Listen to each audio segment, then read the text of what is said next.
ప్రతి ఇంటికి కావాల్సిన నిత్యావసర సరుకులు, నాణ్యతతో కూడిన తాజా సరుకులు, తక్కువ ధరలతో, ఎక్కువ ఆఫర్లతో, ఫ్రీ హోమ్ డెలివరీ సౌకర్యం మన కస్తూరి మార్ట్ నియర్ పెద్దమ్మ తల్లి temple road, Bhagat Nagar, Karimnagar. Suman TV చెప్పిందే నిజమైంది. కరీంనగర్ డిసిసి అధ్యక్షుడిగా చొప్పదండి ఎమ్మెల్యే మేడిపల్లి సత్యంను నియమిస్తారని గత 15 రోజుల కిందటనే మేము సుమన్ టీవీలో చెప్పడం జరిగింది. అందుకు తగ్గట్టుగానే నిన్న ఏఐసిసి విడుదల చేసినటువంటి డిసిసి అధ్యక్షుల జాబితాలో చొప్పదండి ఎమ్మెల్యే మేడిపల్లి సత్యం పేరే మనకు కనబడింది. కరీంనగర్ డిసిసి అధ్యక్షుడిగా చొప్పదండి ఎమ్మెల్యే మేడిపల్లి సత్యంను నియమిస్తూ ఏఐసిసి ఉత్తర్వులు జారీ చేసింది. అదేవిధంగా కరీంనగర్ కార్పొరేషన్ అధ్యక్షుడిగా టిపిసిసి కార్యదర్శిగా ఉన్నటువంటి వైద్యుల అంజన్ కుమార్ కు అవకాశం కల్పించింది. చాలా మంది నేతలు, చాలా మంది డిసిసి అధ్యక్ష రేసులో ఉన్నటువంటి ఆశావాహులు చాలా మంది ఈ యొక్క నియామకం చూసి నాకు తెలిసి కంగు తిన్నట్టు కనబడుతుంది. చాలా మంది ఆశలు పెట్టుకున్నారు. నాకు తెలిసి మేడిపల్లి సత్యం గారు ఎక్కడ కూడా దరఖాస్తు చేసుకున్నట్టు కనబడలేదు. మరి చేసుకున్నారో లేదో, కాకపోతే ముందు నుంచి కూడా అధిష్టానం మేడిపల్లి సత్యంకు డిసిసి బాధ్యతలు ఇస్తేనే కరీంనగర్ లో కాంగ్రెస్ పార్టీ కొంత ఇబ్బందులు లేకుండా, కొంత కాంట్రవర్సీ లేకుండా, విభేదాలు లేకుండా నడుస్తుందని చెప్పేసి ముందు నుంచి కూడా కాంగ్రెస్ పార్టీ భావించింది. గతంలో డిసిసి అధ్యక్షుడు ఉన్నటువంటి కవంపల్లి సత్యనారాయణ గారు ఎస్సీ సామాజిక వర్గానికి సంబంధించిన నాయకుడు.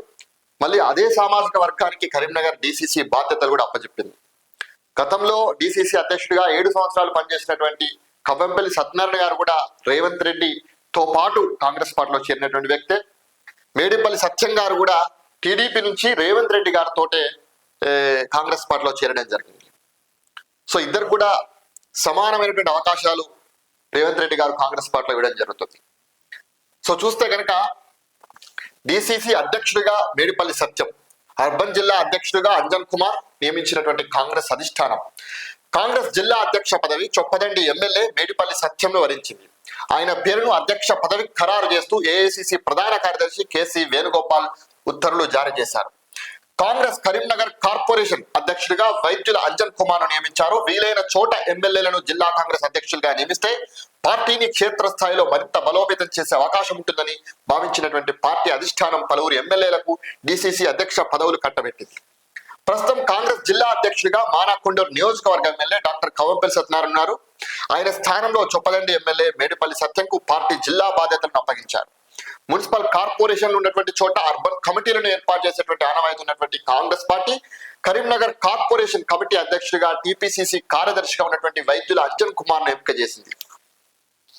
వీరిద్దరి నియామకంతో ఎన్నో రోజులుగా జిల్లా కాంగ్రెస్ లో నెలకొన్నటువంటి ఉత్కంఠకు తెరపడింది. కాంగ్రెస్ జిల్లా అధ్యక్ష పదవి కోసం తీవ్ర ప్రయత్నాలు చేసినటువంటి కరీంనగర్ పార్లమెంట్ నియోజకవర్గ ఇన్ఛార్జ్ వెల్చాల రాజేంద్రరావుకు నిరాశ మిగిలింది. ఆయనకు జిల్లా అధ్యక్ష పదవి లేకపోతే అర్బన్ జిల్లా అధ్యక్ష పదవి అయినా దక్కుతుందని పార్టీ వర్గాల్లో బలంగా ప్రచారం జరిగింది. మంత్రి పొన్నం ప్రభాకర్ ఆశిస్తున్నటువంటి నేపథ్యంలో వెలిశాలకే కాంగ్రెస్ పదవి దక్కుతుందని అందరూ భావించినా ఆయనకు ఆ పదవి లభించలేదు. చాలా మంది నేతలు పోటీ పడ్డారు.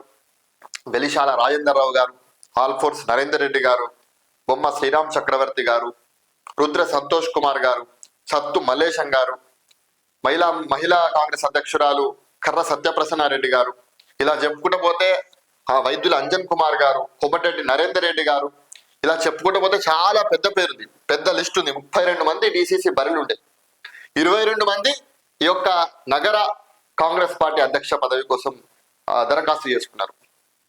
చాలా మంది పెద్ద పెద్ద లిస్ట్ ఉండే. కాకపోతే అధిష్టానం ఎవరికి ఇవ్వాలో, ఎవరిని నియమించాలో అధిష్టానానికి చాలా క్లియర్ గా తెలుసు. మేడిపల్లి సత్యం గారికి ఇక్కడ ఇవ్వాలని చెప్పేసి ఖచ్చితంగా అధిష్టానం భావించింది. అందుకే అధిష్టానం వారికి ఈ యొక్క బాధ్యతలు అప్పచెప్పింది.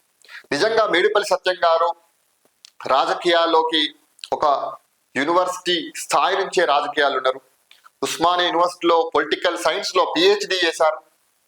ఆ తర్వాత తెలంగాణ ఉద్యమంలో కూడా చాలా కీలకంగా వ్యవహరించారు. 2014లో తెలుగుదేశం పార్టీ నుంచి ఆ రోజు చొప్పదండి నియోజకవర్గం నుంచి పోటీ చేయడం జరిగింది. ఎక్కడో సిరిసిల్ల నియోజకవర్గంలో ఎల్లారెడ్డిపేటలో కొరుట్లపేటలో పుట్టినటువంటి మేడిపల్లి సత్యం గారు చొప్పదండి నియోజకవర్గానికి ఎమ్మెల్యే కావడం అనేది నిజంగా చాలా గర్వకారణమే. సిరిసిల్ల వాసులు, కొరుట్లపేట వాసులందరూ కూడా గర్వించదగ్గ విషయం. చొప్పదండి ఎమ్మెల్యే కంటెస్ట్ చేసారు, 14లో ఓడిపోయారు. రేవంత్ రెడ్డి గారితో మళ్ళా కాంగ్రెస్ పార్టీలో కలవడం జరిగింది. 2018 ఎన్నికల్లో కాంగ్రెస్ పార్టీ అభ్యర్థిగా చొప్పదండి నియోజకవర్గం నుంచి పోటీ చేయడం జరిగింది. 2023లో అల్టిమేట్ గా చొప్పదండి ఎమ్మెల్యేగా, కాంగ్రెస్ పార్టీ ఎమ్మెల్యేగా ఘన విజయం సాధించడం జరిగింది. ఇప్పుడు డిసిసి అధ్యక్షుడిగా బాధ్యతలు తీసుకుంటున్నారు.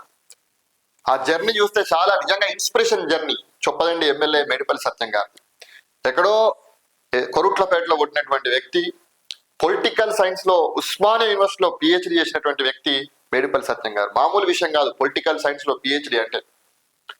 చాలా చాలా కష్టం పొలిటికల్ సైన్స్ అనేది, అంత ఈజీ సబ్జెక్ట్ కూడా కాదు. అటువంటి పొలిటికల్ సైన్స్ లో పిహెచ్డి చేసి ఇటువంటి నాయకులు కదా మనకు కావాల్సింది. ఇటువంటి వాళ్ళు నిజంగా శాసనసభలు ఉండాలి, ఇటువంటి వాళ్ళు ప్రజాక్షేత్రంలో ఉండాలి. గతంలో ఉన్నటువంటి నాయకులు మనకు తెలుసు ఎట్లుండే. ఇప్పుడున్నటువంటి చొప్పదండి నియోజకవర్గం కూడా నిజంగా మేడిపల్లి సత్యం గారు వచ్చిన తర్వాత కొంచెం ప్రజా సమస్యల పరిష్కారంలో కొంత ఇబ్బంది ఏం లేకుండా ఉన్నది. కొన్ని సమస్యలు ఉండొచ్చు, వాటిని కూడా మెల్లమెల్లగా చొప్పదండి ఎమ్మెల్యే సత్యం గారు ప్రయత్నం చేస్తూనే ఉన్నారు. సో ఇటువంటి తరుణంలో ఒక బడుగు బలహీన వర్గాలకు సంబంధించినటువంటి వ్యక్తిని ఇవాళ డిసిసి అధ్యక్షుడిగా నియమించడం అనేది నిజంగా కాంగ్రెస్ పార్టీకే ఒక మంచి శుభ పరిణామం చెప్పాలంటే. సో అట్లనే వైద్యుల అంజన్ కుమార్ గారు కూడా చాలా ఏళ్లుగా కాంగ్రెస్ పార్టీలో ఉన్నారు. పార్టీ అధికారం ఉన్నా అధికారంలో లేకపోయినా అనేక మంది ఇతర పార్టీలకు సంబంధించిన బీఆర్ఎస్ వాళ్ళు, బీజేపీ వాళ్ళు అనేక సందర్భాల్లో అంజన్ కుమార్ గారిని వారి పార్టీలోకి ఆహ్వానించిన వాళ్ళు కాంగ్రెస్ పార్టీని, కాంగ్రెస్ కండువాని, కాంగ్రెస్ జెండాని వదలకుండా అధికారంతో సంబంధం లేకుండా పార్టీని పట్టుకొని ఉన్నందుకు నిజంగా అంజన్ కుమార్ గారికి మంచి గౌరవమే దక్కిందని చెప్పచ్చు. నిజం చెప్పాలంటే చాలా మంది వేరు ఈయనతో పాటు ఉన్నటువంటి సమకాలీకులు చాలా మంది పార్టీ అధికారంలో లేనప్పుడు ఇతర పార్టీలకు పోయారు. ఈయనకు గంగుల కమలాకర్ తోటి మంచి సంబంధాలే ఉన్నాయి, బీజేపీ వాళ్ళతో సంబంధాలు ఉన్నాయి, అందరితో మంచి సంబంధాలు ఉన్నాయి. అయినప్పటికి కూడా పార్టీని పట్టుకొని నిలబడ్డందుకు ఈరోజు వారికి మంచి గౌరవమే దక్కింది. సో మొత్తంగా చెప్పాలంటే ఒక కాంగ్రెస్ పార్టీ ఇక్కడ చూస్తేదంటే విశ్వసనీయత, ఇక్కడ మొత్తంగా చూస్తే కాంగ్రెస్ పార్టీ లాయల్టీకి, విశ్వసనీయతకు మళ్ళీ చెప్తున్నా, మొత్తంగా చూస్తే ఈ యొక్క నియామకం మొత్తంగా చూస్తే ఇక్కడ లాయల్టీకి, కాంగ్రెస్ పార్టీకి ఎవరు లాయల్గా ఉన్నారు, ఎవరు కాంట్రవర్సీ లేకుండా పనిచేసారు, ఎవరు విశ్వాసంగా ఉన్నారు, ఎవరు ప్రజలలో ఉన్నారు అనేది గుర్తించే ఈ యొక్క నియామకాలు మనకు కనబడుతున్నాయి మనం చూస్తే. సో మరి ఓవరాల్ గా మరి వీళ్ళ యొక్క టెన్యూర్ లో ఏ రకంగా పనిచేస్తారు, ఎట్లా కాంగ్రెస్ పార్టీని రాబోయేటువంటి స్థానిక సంస్థల ఎన్నికల్లో ముందుకు తీసుకుపోతారు అనేది వీళ్ళ ముందున్నటువంటి ప్రధానమైనటువంటి డిసిసి అధ్యక్షుడిగా ఉన్నటువంటి మేడిపల్లి సత్యం గారికి రేపు లోకల్ బాడీ ఎలక్షన్స్ పెద్ద సవాలు. అదేవిధంగా అంజన్ కుమార్ గారికి రేపు రాబోయేటువంటి కార్పొరేషన్ ఎలక్షన్స్ పెద్ద సవాలు. ఈ సవాళ్ళను ఎదుర్కొని పార్టీని నిలబెట్టడం అనేది మామూలు విషయం కాదు. సో పార్టీ అధికారంలో ఉండడం చాలా ప్లస్ పాయింట్, ఎంత ప్లస్ పాయింట్ అంతే మైనస్ పాయింట్. అధికారంలో ఉన్నప్పుడు కనుక పార్టీ కనుక ఓడిపోతే ఆ యొక్క ఎఫెక్ట్ వీళ్ళ మీదనే పడుతుంది రేపు భవిష్యత్తులో. కాబట్టి వీళ్ళు ఏ రకంగా పనిచేస్తారు, ఎట్లా పార్టీ నడిపిస్తారు అనేది మనం చూడాలి. ఇక వెల్శాల రాజేంద్రరావు గారు చాలా ఆశలు పెట్టుకున్నారు, డిసిసి కాకపోతే అర్బన్ డిసిసి అయినా వస్తుందని. కాకపోతే రెండిట్లో కూడా వారికి చుక్కెదురైంది. మరి రేపు నియోజకవర్గ ఇన్ఛార్జ్ పదవి అయితే ఖాళీ ఉన్నది, మరి అదన్ని ఇస్తారా లేకపోతే నామినేటెడ్ పోస్ట్ ఇస్తారా లేకపోతే అట్నే పార్లమెంట్ ఇన్ఛార్జ్ గానే కొనసాగమంటారా అనేది మనకు తెలియాల్సిన విషయం.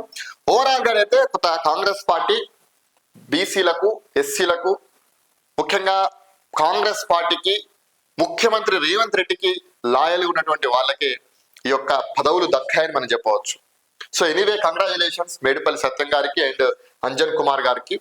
సుమన్ టీవీ గతంలోనే మేడిపల్లి సత్యం గారికే పదవి దక్కుతుందని చెప్పడం జరిగింది, అందుకు తగ్గట్టుగానే ఈ యొక్క నియామకం మనకు వచ్చింది. చూద్దాం ఎట్లా వీళ్ళు పార్టీని నడిపిస్తారు.